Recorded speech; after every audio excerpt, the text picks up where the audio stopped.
Adventist World Radio, the voice of hope. Radio feon'ny fanantenana na ny AWR.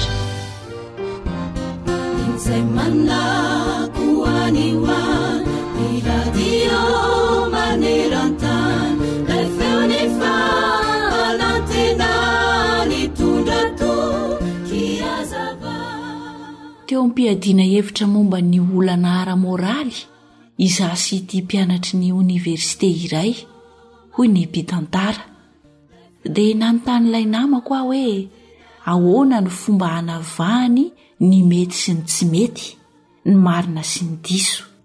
Dia namaly ilay mpianatry ny oniversite hoe avelako hitarika ny feon'ny feritreretako raha toa ka tsy mahana na koa tsy mahatsapa ny tsy mety amin'ny zavatra ataoko dia fantatro fa tsy misy tokony atahorako ary henoko tsara mihitsy ny faharesen-dahatra. Marina izany hoy aho, hoy ny mpitantara, fa ny tena marina ihany koa dia izao.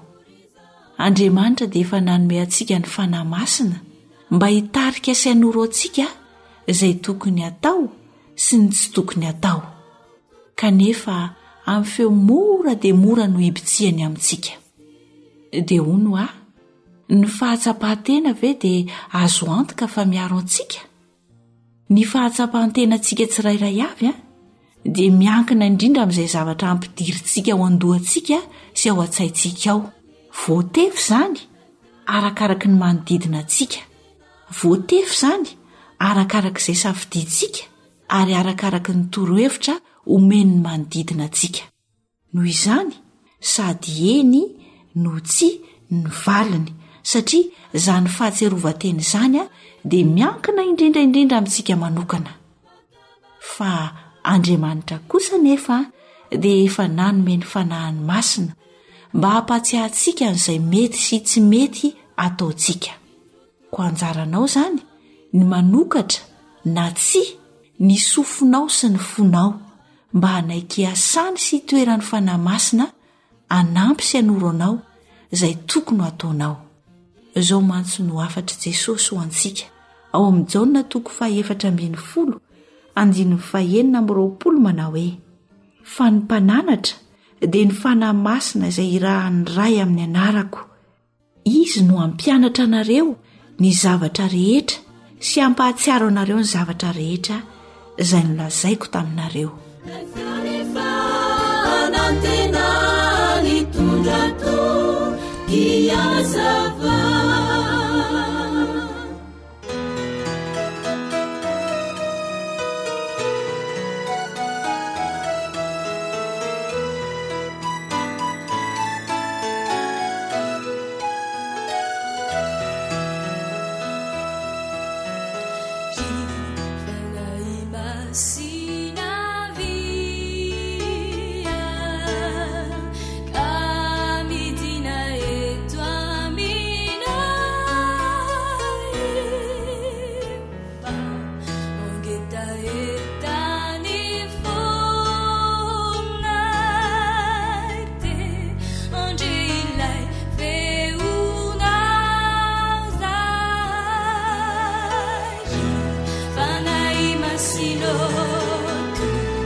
Giovanni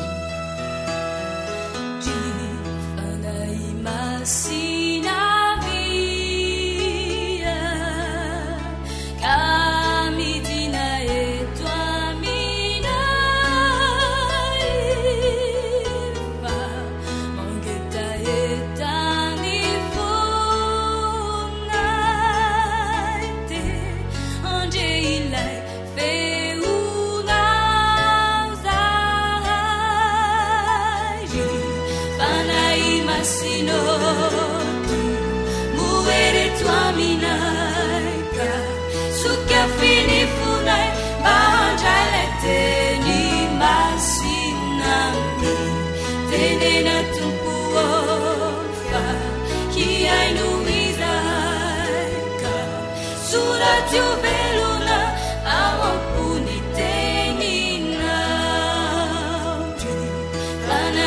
masinoto moereto aminaika soka finifonay mba handrailay teny masinami tenena tompoafa hiaino izaika soratio velona ao ampony teninaka soratio velona ao ampony teninaka zay lay onjany fanantenana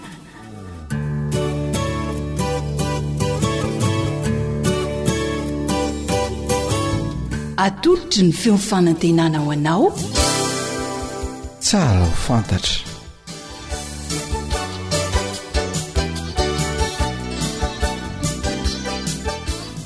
ny fiainako sy ny lalàna ny fiainako sy ny lalàna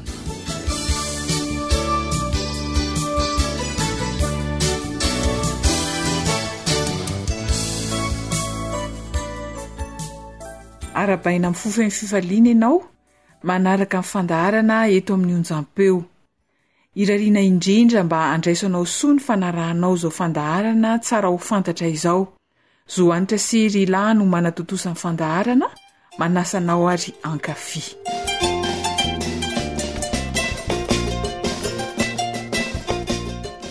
mana fotoana mihitsy le zanakao ry Terezia maimaika ohatran'ny bokanambady manala baraka mihitsy nendrabeza kosa e mba disodiso kely ohatran'ny olona rehetra re izy fa enao ko ory Terezia zava-dehibe eo amin'ny fiainana ne zany soram-panambadiana zany ko anadiny daty ahoana indray raha matotia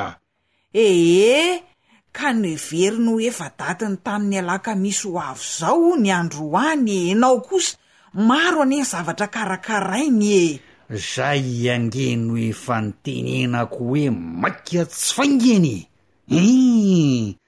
zao ny olona fotsiny no nijajirika tany amin'ny komina am'izay ty zanakao mbola be toika ihany nefa isanto vadiny ara tsy tonga teo akoriny mbola lazaina fa ho avy eo izy maminatra mihitsika dina mariny nendrabeza koa ze fifandosoana daty ve amenatra enao ty idry zany ve amenatra no le videadeaka ao eraky ny komina marina raha tsy saika ny sitrika mihitsy lazaina etsy lazaina ery anambadiny zanako hoe am'izay na olona tsy fantatra ery ary resahana an'izany zany ny tena mahamenatra rabeza taizako nisy an'izany teo ireny nataonao reniko inona indray aza mba mampitombo resaka ry Terezia hita fa zaniko ngamba miniriny tsy ho any amin'ny komina ntsony sady efa haiko tsara ny fizotran'ny fisoratam-panambadiana aleo andrasako any amin'ny toerana anaovana ny lanonana avy hatrany nareo ka inona zany aza de mifanala baraka rabeza fanala baraka hoana raha matotia enao ve ny ray aman-dren'ireo ankizy soram-panambadiana de lozanao iandry any masaka fotsiny aza de la nienatra ka ny rafozan-janakavo no anehoana ny fahazotokoa manasa ny aten-dakalina mihitsy fa tena azonao atoka ve fa amin'ny heriny anio fisoratam-panambadiany zanakao aloha faya mariny tena faya angamba ho jereko miloeny amin'ngamera mihitsy izy io ka zao matsy tsy ao indray ny anarandry zareo esy rabeza sy ny adedany mety mihitsy zany de tonga de resao melonga amera fa hanambadiny zanakao marenina ianao ry Terezia mariny zaniko alefa korery any amin'ny komina any ianao fa reborebe eo aneny saiko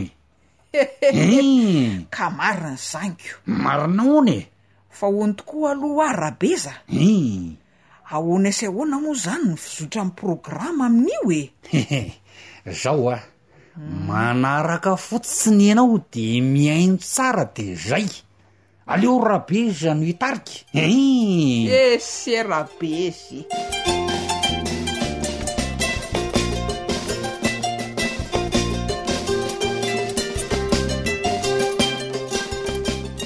ahoana tokoa no tokony ho fizotra ny fisoratam-panambadiana eto amintsika eto Madagasikara.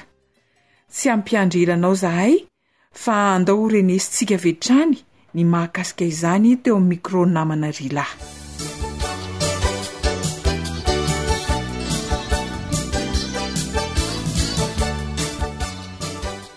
Miarabantsika rehetra tafaraka ato anatin'izao fandarana miresaka ny fiainana sy ny lalàna izao. Tafiditra ao anatin'ny fiainana ny fisoratam-panambadiana. Miaraka amintsika eto an-trany ny mpisolovava Ravelson Mbolatina hiresaka sy amelabelatra mikasika izany fisoratam-panambadiana izany izy. Inona no tsara ho fantatry ny mpiaino mahakasika izany ramatoa mpisolovava? Tahaka izao indray ary no tokony ho fizotry ny fanatanterahana ny fisoratam-panambadiana. Ny zavatra voalohany tokony ho eritreretina rehefa hisoram-panambadiana izany dia famenoana ireo taratasy izay takiany lalàna mba ahafahana manatotosa ny fisoratam-panambadiana. Ya, inona avy izay taratasy takiany lalàna izay rehefa hisoram-panambadiana? Ny taratasy voalohany ilaina rehefa hanambady dia ny kopy lava na ny taratasy nahaterahana izay latsaky ny enim-bolana. Ilaina koa ny fanamarinana mampitovo na certificat de célibat izay alaina eny anivon'ny fokontany. Ireo taratasy ireo dia aterina mialoha eny amin'ny firaisana izay kasaina natanterahana ilay fisoratam-panambadiana. Rehefa vonona ireo taratasy voatitra any amin'ny firaisana dia ny any amin'ny firaisana ve izany tompoko no manondro ny daty fisoratana sa iza? Ahoana ny tokony atao manaraka an'izay? Rehefa tonga ny andro izay nosafidian'ny mpanambady dia tanterahina ny fankalazana ny fisoratam-panambadiana eo anatrehan'ny ben'ny tanàna eny anivon'ny firaisana. Miaraka amin'ny vavolombelona roa izay feno 20 taona ny miakatra, vakiana tsara eo anatrehan'ny vavolombelona ny volavola taratasy izay hosoniavon'ny rotota mirakitra ny soram-piankonana. Amarinina tsara mpabemaso raha tsy misy diso ny mombamomba ny mpivady rehetra izay raiketina ao anatin'ny volavolan'ny taratasy io. Ao anatin'izany ny anarana, ny tsipelina, daty naterahana, ny toerana naterahana sy ny sisa. Amarinina eo ihany koa ny firazanan'ilay mpanambady. Raha ohatra ka misy tsy ampy-taona ny mpanambady dia takiany ny ben'ny tanàna ny fahazondalana avy amin'ny fitsarana ary vakiana ny mpabemaso ihany koa. Lazaina mpabemaso eo ihany koa raha nisafidy lalàna fifampifehezan'ny mpivady manokana ny rotota na koa nanao contrat de mariage. Ya, ny amin'le lalàna hifampifehezan'ny mpivady ramatoa mpisolovava tsy maintsy le mizara sasaka ve sa misy fizarana hafa ihany koa? Marina moa fa ny régime matrimonial na hoe ny lalàna hifampifehezan'ny mpivady izay manan-kery eto amintsika amin'izao fotoana izao dia ny zaramira. Afaka misafidy nefa ny mpanambady hoe tsy hanaraka an'io lalàna manan-kery io hoe zaramira izany ny régime matrimonial arahana, fa ohatra hoe nisafidy izy ireo ny hijanona amin'ny kitay telo an-dalana izay lalàna efa taloha na koa hoe nanao contrat de mariage manokana mihitsy. Mbola ho velabelarintsika misimisy kokoa moa mikasika an'io régime matrimonial io aoriana kely ao, fa toizako aloha ny momba ny fankalazana ny mariage na ny hoe fanatanterahana ny fisoratam-panambadiana. Rehefa vita daholo ary ny fanamarinana sy ny famakiana mombamomba amin'ny soratra dia raketina ny soratra ny fifaneken'ny rotonta ary ambara fa mpivady ara-dalàna manomboka ny daty andraisana izany fifanekena izany ilay lehilahy sy ilay vehivavy. Raha araka ny lalàna tompoko, tsy maintsy any amin'ny firaisana ihany ve no anatanterahana ny fisoratam-panambadiana vao manan-kery le fisoratam-panambadiana? Volazako teo aloha teo moa fa eny anivon'ny firaisana no anatanterahana ny fisoratam-panambadiana. Raha toa kosa nefa misy antony goavana, antony grave tsy ahafahampanambady mandeha ny anivon'ny firaisana dia afaka mangataka ny ben'ny tanàna, mangataka zany eny anivon'ny fitsarana alalana ahafahany mandeha eny amin'ny toerana misy le mpanambady zay tsy afaka. Ya, afaka manome ohatra amin'izay antony goavana izay ve ianao tompoko? Ohatra goavana, ohatra grava izay mety tsy ahafahan'ny olona anankiray mandeha eny amin'ny firaisana, ohatra hoe antitra be le mpanambady na ohatra misy fahasembanana le mpanambady ka tsy afaka mandeha mikisaka makeny amin'ny firaisana. Raha toa indray ka misy antony sady goavana ny maika, ohatra hoe efa ho faty mihitsy ilay olona hanambady dia tsy mila an'izay alalana alaina eny amin'ny fitsarana izay ny ben'ny tanàna dia efa afaka mifindra toerana makeny amin'ny misy an'ilay olona hanambady. Fomba iray hafa ihany koa izay azo raisina ary ara-dalàna tsara ho fanatanterahana ny fisoratam-panambadiana dia ny mariazy nentim-paharazana, izany hoe araka ny fomba amam-panao izay misy eo an-toerana. Eto Madagasikara moa isika dia be dia be ny fomba nentim-paharazana arakaraka ny faritra izay misy. Amin'izay fomba nentim-paharazana izay raha matoa mpisolovava, amaraparana ny resadresaka tsika, izany hoe tsy any amin'ny firaisana izany izy ireo, tsy misy ben'ny tanàna ihany koa, dia ahoana no mampanakery an'ilay fisoratam-panambadiana? Ny sefo-bokotany no manatrika sy mitanàn-tsoratra ilay lanonana fampakaram-bady amin'ny daty sy ora izay voatendrin'ny fianakaviana ary eny anivon'ny toerana misy ilay lanonana. Mialohan'izay lanonana atao izay dia manambara amin'ny rotonta ny lehilahy sy vehivavy anankiray ny sefo-bokotany fa voarara ny manambady anankiroa ary mahavoasazy. Ao anatin'ny fitanànan-tsoratra na ny PV izay ataon'ny sefo-bokotany dia misy ny daty anatanterahana ilay fanambadiana, ny anarana sy ny mombamomban'ny mpivady rehetra, ny anaran'ny vavolombelona, ny taona sy ny fonenan'ireo vavolombelona ireo, ny firazanan'ny mpivady, ny régime matrimonial izay nisafidian'ny mpivady ary ny fifaneken'ny mpivady araky ny fomban-drazana. Rehefa izany dia soniavin'ny mpanambady sy ny sefo-bokotany ary ny vavolombelona ilay PV na ilay fitanànan-tsoratra izany, ka ao anatin'ny 12 andro aorian'io lanonana io dia tokony aterin'ny sefo-bokotany eny amin'ny firaisana io PV io, ary ny ben'ny tanàna dia manoratra na mandrakitra ilay PV ao anatin'ny bokin'ny soram-piankonana eny anivon'ny firaisana. Mankasitraka indrindra tompoko.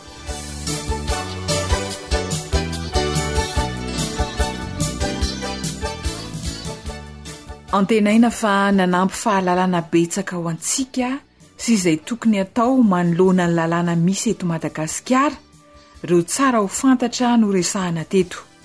Isaorana indrindra Ramatora Velson Mbolatina, mpisolo vava ao amin'ny olafitry ny mpisolo vava eto Madagasikara, ny resaka mahakasika ny lalàna velona eto Madagasikara sy ny fiainantsika ao anatin'izany. Isaorana ihany koa ianao mpiaino manjoy hatrany ny AWR.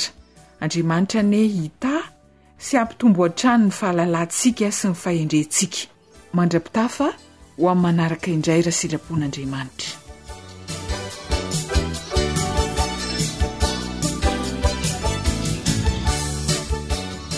AWR Téléphone 034 06 797 62.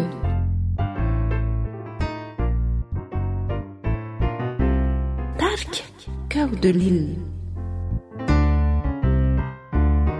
Yeah.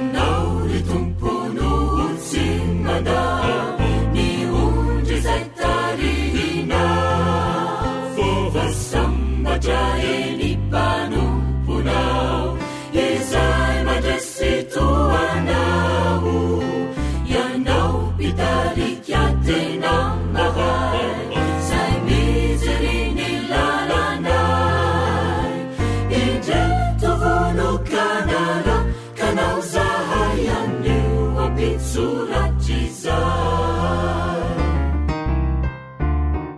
ianao ry tomponotsy mada ny ondry zay tarina fa sambatra eny mpanomponao izay mandresy toanao ianao pitarika tena mahay zay mijery ny lalanay indre tovonokanara kanao zahay anio ampitsoratrizay raha misy ondry zay maniry nasy fandemany maridy ampio ny tompo malala satry andra pakireo bibity omba tantano fazafo ifefady solalana kambatoro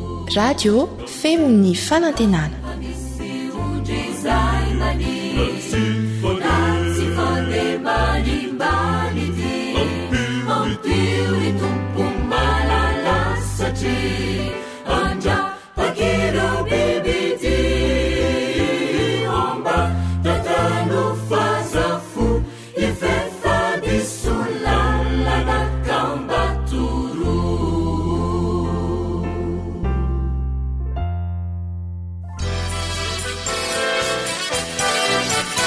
AWR manolotra ho anao feon'ny fanantenana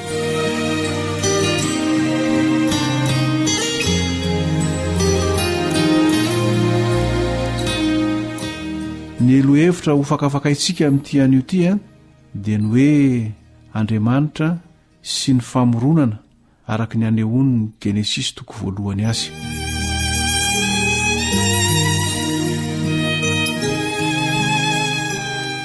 Ny Genesisy toko voalohany hatramin'ny fahaefatra dia azo lazaina hoe toko manana ny lanjany eo amin'ny fiainan'ny kristianina sy ny zanak'Andriamanitra. Androany dia hifatoka kokoa ao amin'ny Genesisy toko voalohany sika izay manasongadina zavatra maro momba an'Andriamanitra sy ny famoronana izay nataony. Misy zavatra telo izay tia nasongadina amin'ireo zavatra maro izay apetraka ity toko sy andininy ity mazava tsara ho tombontsoan'ny zanak'Andriamanitra. Ireo telo ireo ihany aloha no jerevantsika androany. Ny fanontaniana tonga ao an-tsaina avy hatrany dia ny hoe inona moa ireo zavatra telo izay tokony asongadiny Genesisy toko voalohany ireo. Ny voalohany amin'ireny dia ilay voalaza ao amin'ny Genesisy toko voalohany andininy voalohany. Izao ny fivakin'ny teny voalaza ao hoe tamin'ny voalohany Andriamanitra nahary ny lanitra sy ny tany. Ambaran'ny Baiboly eto am-panombohana ary soritsoritany mazava tsara zany fa noariana no foronon'Andriamanitra izao zavatra rehetra hitany masontsika izao fa tsy tahaka ny filazany sasany ohatra azontsika raisina amin'izany ohatra nga Darwin izay milaza fa ny voatra miandalana izao voary manodidina antsika izao. Soratra masina dia tsy manohana n'izany hevitra zany fa mifanohatra amin'izany ary ny resahany hoe tsy niainga avy amin'izany fipoahana lehibe zany ny zavatra rehetra manodidina antsika io fa araka ny voalaza ny Genesisy toko voalohany andininy voalohany vakitsika teo dia noarian'Andriamanitra amafisin'ny soratra masina fa nisy no nietsika famoronana nataon'Andriamanitra izao tontolo izao tany am-piandohana. Io Genesisy toko voalohany io dia milaza fa tsy kisendrasendra fa vokatry ny hetsika voakendry izay nataon'Andriamanitra no nampisy anao nampisy ary Andriamanitra no mpamorona izany. Dia miverina izany raha jerevantsika any amin'ny Genesisy toko voalohany any andininy fahenina amby roapolo izay milaza raha namorona ny olona Andriamanitra hoe andesika amorona olona tahaka ny endritsika. Andriamanitra no modelina raha namorona anao sy namorona izy fa tsy hoe ny voatra ny andalana avy amin'ny rajako zany ianao io. Ny zavatra faharoa indray dia ny hoe manao ahoana moa ilay Andriamanitra mpamorona. Raha jerena ny teny Hebreo izay nadika ho Andriamanitra ao amin'ny Genesisy toko voalohany andininy voalohany dia izao no azo lazaina. Andriamanitra telo izay iray no hita soritra avy hatrany ao amin'ilay Elohim zay teneniny Genesis toko voalohany andininy voalohany io. Azo atao tsara no milaza fa ilay Andriamanitra telo izay iray io mpamorona io eo amin'ny andininy faharoa dia efa hita sahady zany, hita soritra mazava tsara zany, satria eo dia efa voalaza ny momba ny fanahy masina. Raha vakitsika ny Genesis toko faharoa dia voalaza hoe ary ny fanahin'Andriamanitra nanomba tambony ny lalina. Andriamanitra mpamorona voalaza eo zany Andriamanitra ray, voalaza ihany koa Andriamanitra fanahy masina niara-ny Isalahy tamin'izany asa famoronana zany. Ary raha mijery any amin'ny filazantsarany Jaona tsika, Jaona toko voalohany any andininy voalohany hatramin'ny fahadimy sy ny andininy 7 dia manamafy koa ny soratra masina fa niaraka teo ny Andriamanitra zanaka dia Jesosy Kristy zany niaraka tamin'izany famoronana zany. Raha fitinina zany dia ny Andriamanitra telo izay iray no mpamorona izao tontolo izao. Tsy hoe nivoatra miandalana ny ala avy amin'ny trondro tonga rajako sy ny sisitsika, fa niainga avy amin'ny famolavolana, avy amin'ny drafitra izay nataon'Andriamanitra. Ilay Andriamanitra telo izay iray io mpamorona io. Dia ny fandiniana ny asan'ny famoronana voalaza eo amin'ny Genesis toko voalohany andininy 7-30 dia maneho ihany koa ny toetoetra nyty Andriamanitra mpamorona ity. Ny zavatra hita voalohany eo matsy dia ny hoe raha diniantsika ny rafitra narahana teo amin'ny famoronana dia hita fa Andriamanitra ny filaminana, Andriamanitra ny firindrana ity Andriamanitra mpamorona ity. Raha ataondray mijery ny voalaza eo amin'ny Genesis toko voalohany andininy 7-30 dia zao ny zavatra hita hoe mizara telo mazava tsara ny famoronana. Ny fizarana voalohany dia napetraka ny foto-drafitrasa. Raha mijery tsika eo amin'ny andininy 7 hatramin'ny 15 dia voalaza eo fa napetraka ny mazava. Ny teny voalohany tenenin'Andriamanitra dia ny hoe misia mazava. Eo amin'ny andininy 9 hatramin'ny 19 indray dia nosarahana ny lanitra sy ny tany. Eo amin'ny andininy 10 sy 10 dia nosarahana indray koa ny tany sy ny ranomasina. Ina moa ny fikendrena tamin'izany? Mba ho faritra azonenana ity tany misy antsika ity. Ny fizarana faharoa indray dia nasiana fitaovana tao amin'ilay foto-drafitrasa mba hahatonga azy ho azonenana. Eo amin'ny andininy 12 hatramin'ny 13 ary ny 20 sy hatramin'ny 30 dia napetraka ny amin'ireo zava-maniry fihinana, nohariany ireo zava-maniry fihinana ireo. Eo amin'ny andininy 14 hatramin'ny 17 indray dia napetraka Andriamanitra ny fifandimbidimbyasan'ny andro sy ny fifandimbidimbyasan'ny fizara-taona mba hamokatra araka ny tokony ho izy ireo zava-maniry fihinana ireo. Ary ny fizarana fahatelo farany dia nohariana ireo mponina piasa ny foto-drafitrasa. Dia hitantsika tamin'izany eo amin'ny andininy 20 hatramin'ny 17 fa ny trondro natao ny aina tany anaty rano ary ny vorona ho an'ny abakabaka. Eo amin'ny andininy 14 hatramin'ny 15 indray dia nohariana indray ireo biby samihafa ny aina tetỳ ambonin'ny tany. Ary ny andininy 19 hatramin'ny 20 dia nohariana ny olombelona ho sangany voary sy ho mpanjakany zany voary zany. Efa nyresahantsika teo hoe tahaka ny endrik'Andriamanitra ny modelina rahana tamin'izany. Filaminana sy firindrana manao ahoana re zany. Narafiny tsara aloha ny zavatra rehetrarehetra vao naharin'ny olona izy mba afaka iaina araka ny tokony ho izy zany olombelona zany. Hotsika hoe filaminana sy firindrana manao ahoana re zany. Ilay Andriamanitra mpamorona antsika dia Andriamanitra ny filaminana sy ny firindrana, ary namorona anao nahary anao ihany koa iaina ao anatin'izany filaminana sy firindrana zany. Firariako dia hoe mba ho izany tokoa ane ny fiainanao eo anivon'izao tontolo feno rotoroto zao, dia mba iaina ao anatin'ny filaminana, ao anatin'ny firindrana, ao anatin'ny fiadanana ianao.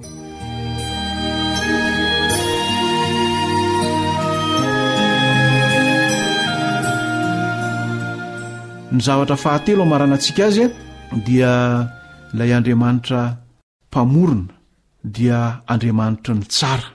Raha namorona ny voary Andriamanitra dia miverimberina ny resaka hoe tsara. Hitanao zany eo amin'ny andininy 14, ny andininy 10, ny andininy 17 ary ny fahadimy am'roapolo amin'ny genesisy toko voalohany io ary ery amin'ny andiny faraky amby telopolo ara dia mbola nampinkelina izy hoe tsara indrindra andriamanitra ny tsara andriamanitra mpamorona ny tsara ilay andriamanitsika ary mirary ny tsara ho anao zanany izy ny zanany rehetra dia tia ny raha manana n'io tsara io a eo amin'ny fiainany mba hiaina ao anatin'izany ny fanontaniana mipetraka dia ny hoe movea tsapanao izany zavatra tsara no arian'andriamanitra izany ekena fa rehefa niditra ny tsy fakatoavana niditra ny fotana dia ny asimbo izany fahatsarana voalohany teo amin'ny zavaboary zany kanefa nametraka rafim-pandamina n'andriamanitra io le antsoina hoe drafim-panavotana amiarenana miloniny indray ao anatin'izay fahatsarana izay ny fanoriana dia mba ho hitasorotra eo amin'ny fiainanao zany fahatsarana zany ary azo tombony amin'izany ianao tasorotra ao anatin'ny baiboly manontolo mantsy zany hoe tsara izany any amin'ny fiafaran'ny baiboly dia hitanao hoe raha miresaka ny amin'ny Jerosalema vaovao izy dia hitanao fa mbola ny tsara ihany any mivoaresaka ao anatin'izany ny faniriako ry mpiaino ajaina dia mba ho takatra ao zany ary ho fantatra ao iainanao fa noariana ianao andriamanitra ny filaminana sy ny firindrana ny pary ianao ary andriamanitra ny tsara izay maniry ianao iaina ao anatin'ny fahatsarana ka mba ho tanteraka eo amin'ny fiainanao tokoa zany ary mba hiara-dalana mandrakariva isan'andro san'andro miaraka amin'izany andriamanitra ny tsara izany ianao dia fiainana tsara isan'andro san'andro ny ainanao andeha hoe tsika mbavaka marana antsika n'izao fotoana izao izany rehetra izany mba ho tanteraka sy ho zava-misy eo amin'ny fiainanao dia hivavaka isika andriamanitra o raina hitsara ny an-danitra te hisotra sy akasitraka anao indray zahay ny amin'ny teninao izay nomenao anay tamin'ity an'io ty fantatray fa mpamorona sy pahary anay ianao ary tao anatin'ny filaminana sy ny firindrana no nanatanterahanao zany famoronana izany tianao tokoa raha miainao anatin'izany firindrana sy filaminana izany zahay zanakao kanefa ambonin'izany dia andriamanitra ny tsara ianao satria ny tsara indrindra no nataonao ho anay tsirairay avy enganeray eo mba ho fiainanay mihitsy zany ny mpiaino rehetra izay nandre zao fandaharana izao dia mba ho zanakao lahy sy ho zanakao vavy miaina ao anatin'ny fahatsarana ao anatin'ny fakatoavana ny sitraponao ary miandry ihany koa ny fahataterahan'ilay tsara indrindra any amin'ny Jerosalema vaovao rehefa hiverina tsy ho ely any amin'ny raha onolanitra ny zanakao tononona sy angatahany izany no ny amin'ny anaran'i Jesosy ilay tompo sy mpamonjy anay misaotra raha io amen.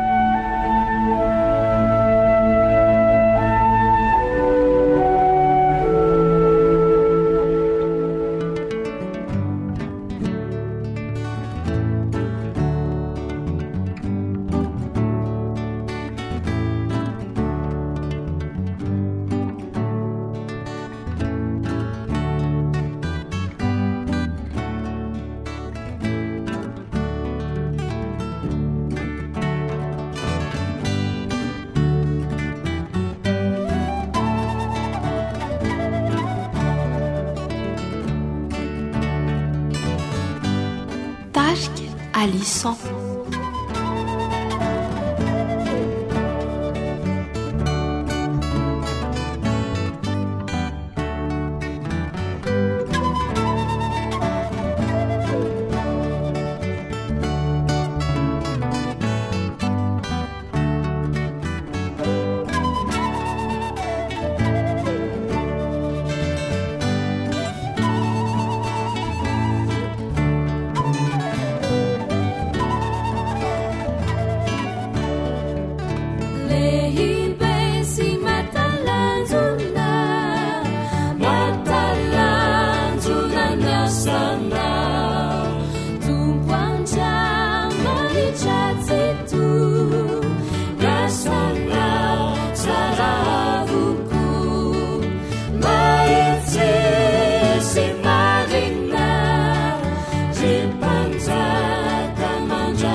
anatitra ny fiainoana amin'ny alalan'ny podcast dia azonao atao ny miaino ny fandaharany radio awr sampana teny malagasy amin'ny alalan'ny facebook isanandro amin'ny ity pdd awr feon'ny fanantenana.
Fianakaviana fon'ny fiarahamonina.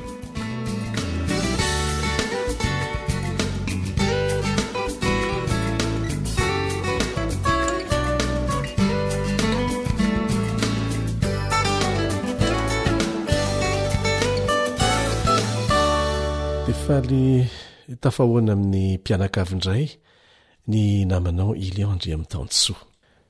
Raha tsaroanao dia niresadresaka mikasika ireo fomba anatsarana ny fifandraisan'ny mpivady isika teo aloha. Anisan'izany ny fiezahana hanokana fotoana arak'izay azo atao ifandraisan'ny mpivady. Tsy voatery mivoaka fa nao an-trano ao aza. Fa raha misy moa fafahana mandeha mivoaka, miaraka mitsangatsangana, miaraka mandeha mihitsy manao dilavitra, dia maika tsara. Fa naizanaiza misy atsika ny zava-dehibe dia ny hoe ny fahasahiana manokana fotoana ifandraisana bebe kokoa. Raha tsy izany dia ny any ivelany no hamenony banga, ka dia tsara foana ny miresaka, tsy misy tanteraka isika samy mbola miara-mianatra eto ary mifampizara fanandramana. Dia misaotra anao manaraka hatrany an'ity fandarana ity mba hitondra tombotsoa ho an'ny isam-pianakaviana izany.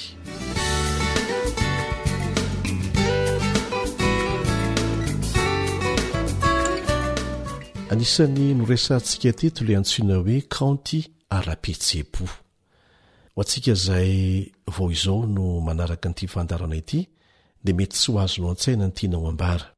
Tahaka ny kaonty rehetra any amin'ny banky izany. Tahaka an'izany koa kaonty ara-pihetsepo.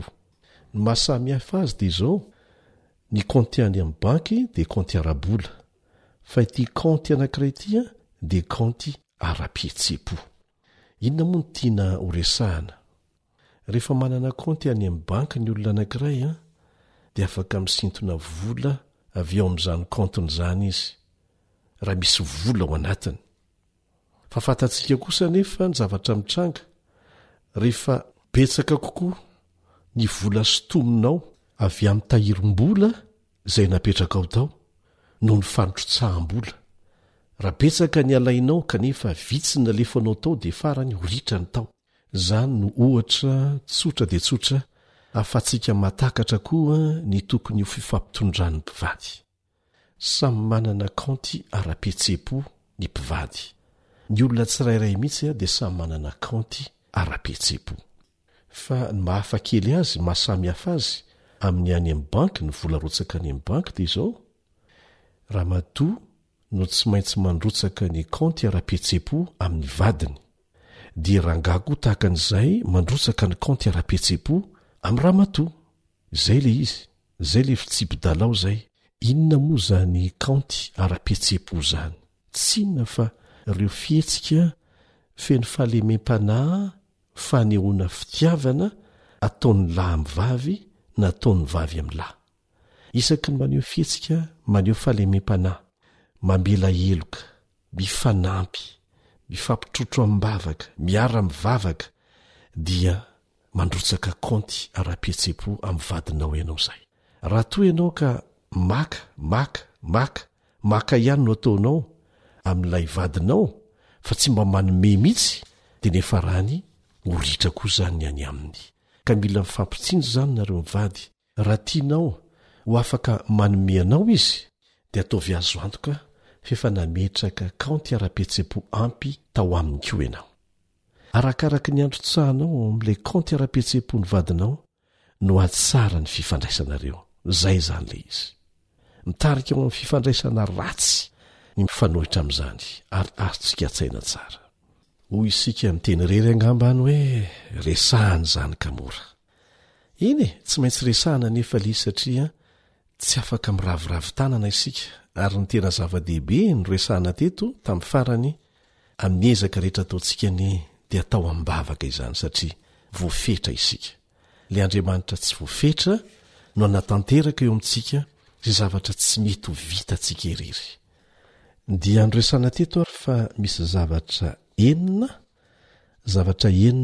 zay ahafahana manampy mpivady hamerina amin'ny laoniny ny kaonty ara-pihetsepo ny tokantranony. Ary tsy vitany hoe hamerina amin'ny laoniny an'izany fotsiny fa ampanankarena an'ilay kaonty mihitsy.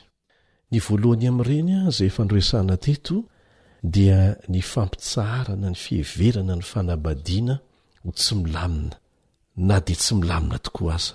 Ka safidy moa izy ity, misy ireo efa nanapa-kevitra hoe efa tsy anjary tsony izy ity. Fa ho an'ireo izay misafidy kosany hoe mbola nandrana ny mamerina an'ilay izy amin'ny laoniny aho hoe. Dia ho antsika izay tapa-kevitra ny amerina amin'ny laoniny ny tokantranontsika, ity torohevitra voalohany ity. Inona ilay izy averina kely eo ati-dohantsika io dia mibaiko izay rehetra ataon'ny tenantsika. Ka rehefa fenoantsika resaka mifanipaka amin'izay faniriantsika izy dia tanterahany tokoa ilay izy. Raha miteny ianao hoe tena tsy milamina tsony ny fanabadiako, tsy lamina tsony io mandrakizay dia tahaka ny mibaiko ny ati-dohanao ianao manao hoe ataovy ary izay hatanteraka an'izay.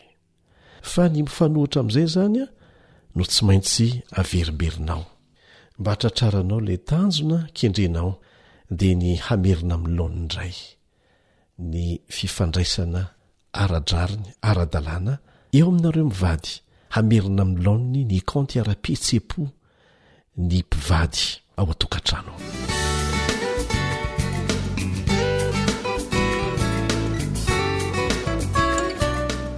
Zay le voalohany zay. Ny faharoa dia ny fivavahana, ny fampivavahana izy mivady, fiaraha-mivavaka raha azo atao fa samy mifampivavaka ihany koa. Zay le hoe tsy ho vitantsika mieriny tenantsika irery zany, fa napakevitra tsara manao ny anjarantsika isika, fa ao anatin'izany dia mila hery ivelan'ny tenantsika isika dia ny herin'Andriamanitra. Manana ny toerany lehibe ny vavaka ao anatin'ity fiezahana ataonao ity hamerina amin'ny laoniny ilay kaonty ara-pihetsepo eo aminareo mivady. Tena zava-dehibe ny vavaka ary manova zavatra tsy tratry ny saina mihitsy. Andriamanitra dia afaka mamorona avy amin'ny tsy misy ary afaka mamerina amin'ny laoniny ilay fiainatokantrano. Dia samy mametraka fanontaniana amin'ny tena ny mpivady hoe efa mba nanandrana ny vavaka ho an'ny vadinao ve ianao eo anatrehany olana zay mitranga. Raha tsy mbola misy moa ny olana koa moa tsy maintsy misy fa ny abetsahany tsy mitovy dia anisan'ny anankiray miazona ny tokantrano ny fisian'ny fiaraha-mivavaka ao an-tokantrano isan'andro. Farafahakeliny vao maraina alohan'ny andehanana miasa na mianatra ho an'ny ankizy ary ny hariva mialohan'ny atory. Tena hafa mihitsy zany hoe fianakaviana mpivady miaraka mandohalika izany. mangataka iry avy amin'andriamanitra. Amin'tian'io tia dia miampya fantelony ireo torohevitra ireo, mianara sy ampiaro ny fomba fifaneraserana mahomby. Zay indray ihany torohevitra fahatelo.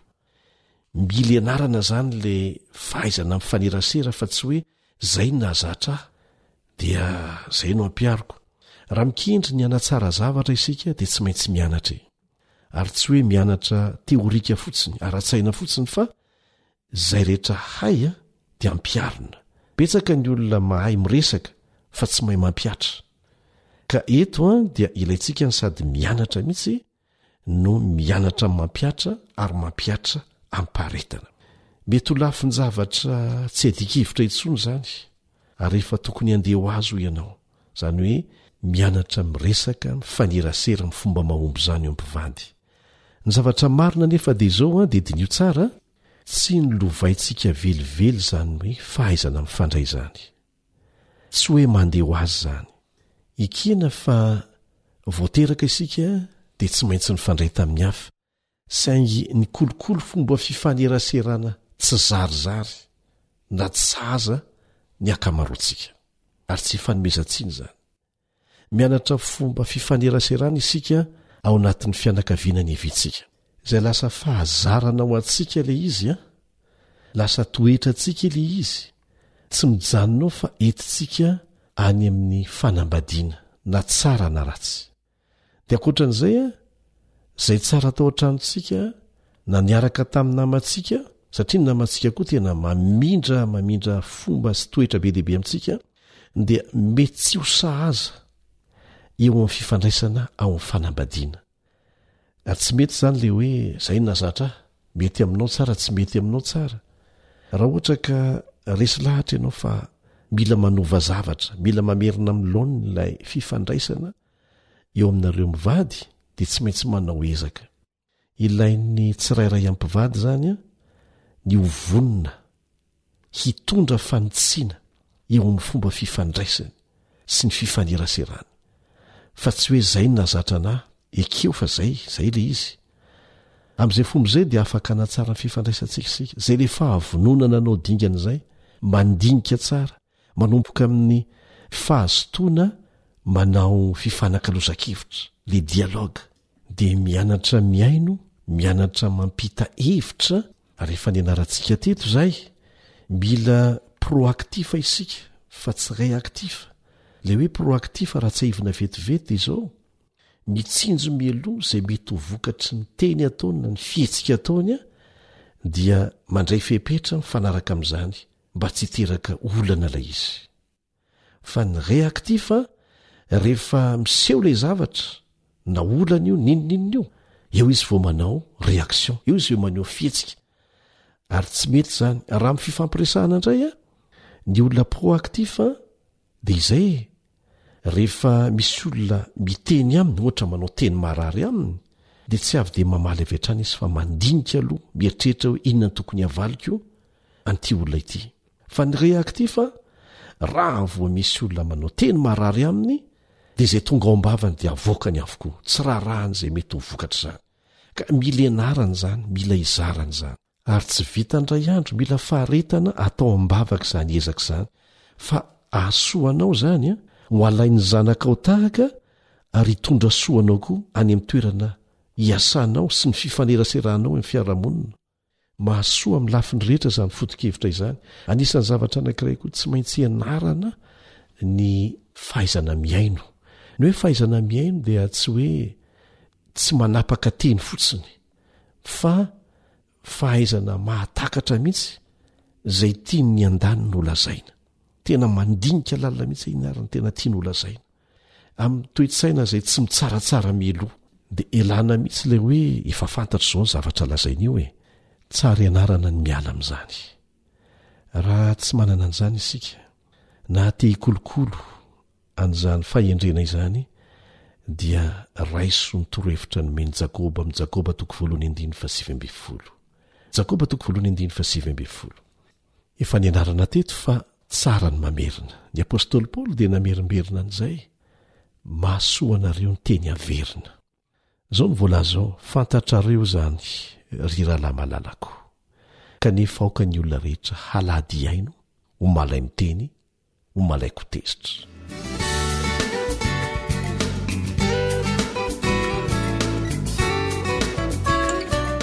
ny zavatra faefatra fana mamerina amin'ny laoniny sy miazona ny fifandraisan'ny mpivady ho tsara dia ity: tadiavo izay tia ny vadinao dia ataovy, raha toka tokony atao izany dia ataovy hatrany hatrany, dia tadiavo koa izay tsy tia ny vadinao dia aza atao intsony rehefa tena tsy tokony atao izany.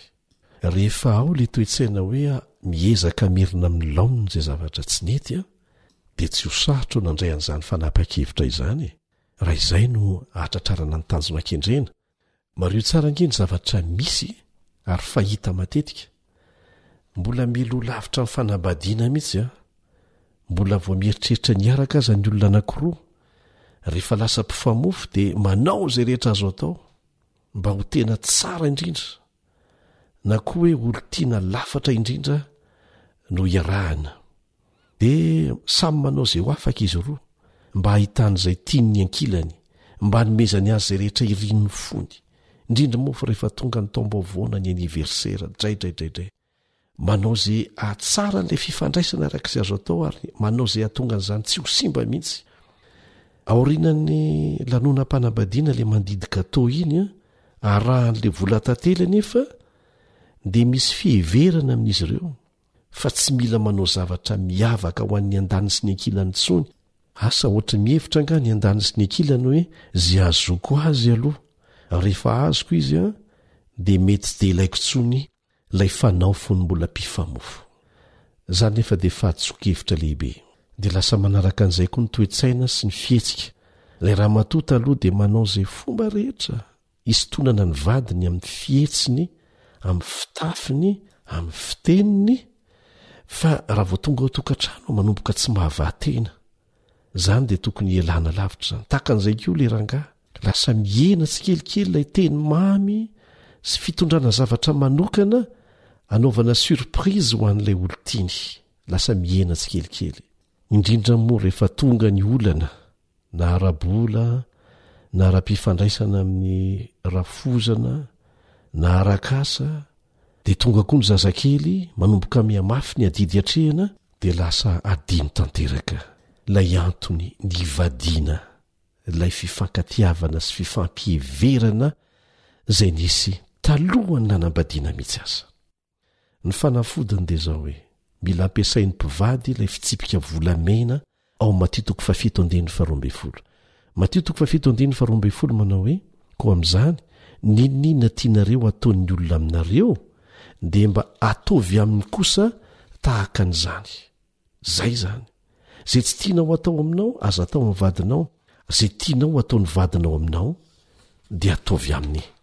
Tsotra tahaka an'izay izy fa mila finiavana atao am-bavaka. Eny ary fampiarana indray zany fampiarana atao am-bavaka ny miandry antsika rehetrarehetra, fa manao mandra-peona vetivety indray ny mpiara-mianatra aminao Elion André Mitanso.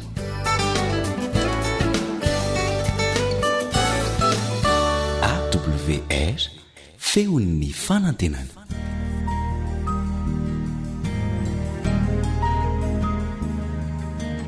Faniteninao no fahamarinana. Taridalana manokana fianarana baiboly avoaka ny Fiangonana Adventista maneran-tany. Iarahanao amin'ny AWR sy ny trano printy Adventista.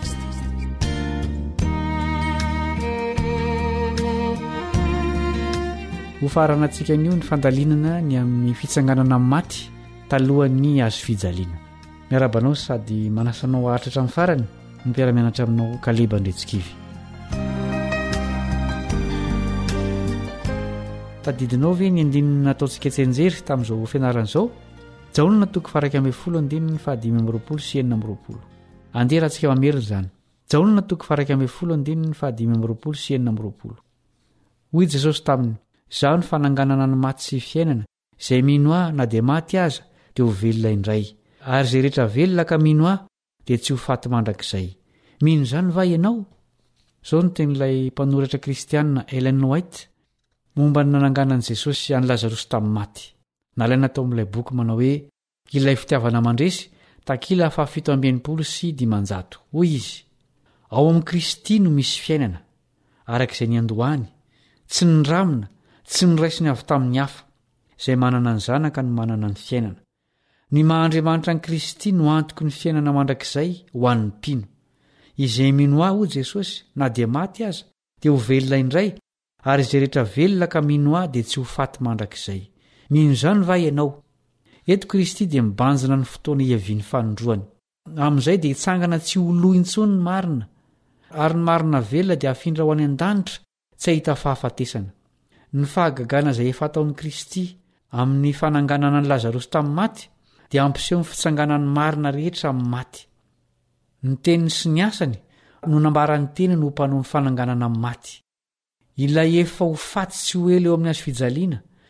dia nijoro teo nanana ny fanalahidi ny fahafatesana mpandresi ny fasana ary nanantitrantitra ny zony sy ny fahefany anome fiainana mandrakizay manasa antsika hifantoka amin'reto hevitra vitsivitsy reto aty-pamaranana ny fianarana nataontsika ho faty tahaka ny zava-mananaina rehetra isika toy ny akoamam-borona ny omby ny ondry sy ny sisa isika olombelona irery ihany nefa ny mahafantatra fa ho faty fa ny biby tsy mahalala an'izany isika irery ihany koa araka ny saina nomenantsika ny mahafantatra ny amin'ny fanantenana fa atsangan'Andriamanitra maty sika zava-dehibe tokoa izany mampalahelo hatrany ny hoe maty ary tsy mety zatra fahafatesana sika manana vaovao mahafaly koa isika dia ny ananganan'i Jesosy antsika amin'ny maty ny ankamaroan'ny kristianina dia mino fa mankany an-danitra izy ireo rehefa maty efa naverina imbetsaka tamintsika fa tsy ara-baiboly izany fampianarana izany raha marina mantsy izany dia inona no ilana ny iverenan'i Jesosy eto an-tany ananganany maty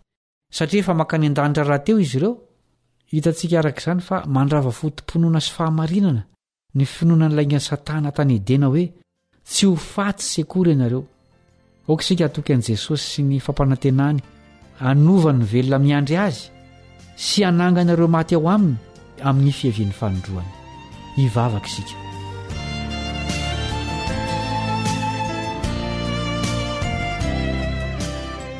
rainay izay any an-danitro vao mankarisy lahatra izay tamin'izao fianaran'izao fa ianao tokoa no ilay Andriamanitra mahery velona tompon'ny aina ampitomboy hatrany ny finoanay na dia mety tsisy fahagagana hitranga aza velomeo ao anatinay kosa ny fanantenana fa tsy maintsy ho avy Jesosy zanakao amarana ny fahafatesana anangana ny maty ao aminy ary anova ireo velona miandry azy amin'ny anarany no angatahanay izany vavaka izany amen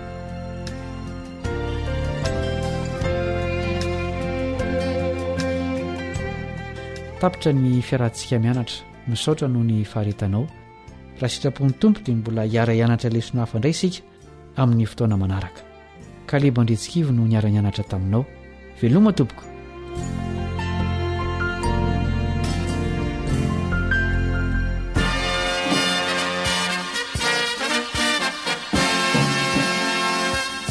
Adventist World Radio, The Voice of Hope. Radio feony fanantenana. Ny farana treto ny fanarahanao ny fandaharan'ny radio feo fanantenana na ny AWR amin'ny teny malagasy azonao ataony mamerina miaino sy maka maimaimpona ny fandaharana vokarinay amin'ny teny pirenena mihoatriny 100 amin'ny fotoana rehetra raisoaryn'ny adresy ahafahanao manao izany awr.org na feo fanantenana.org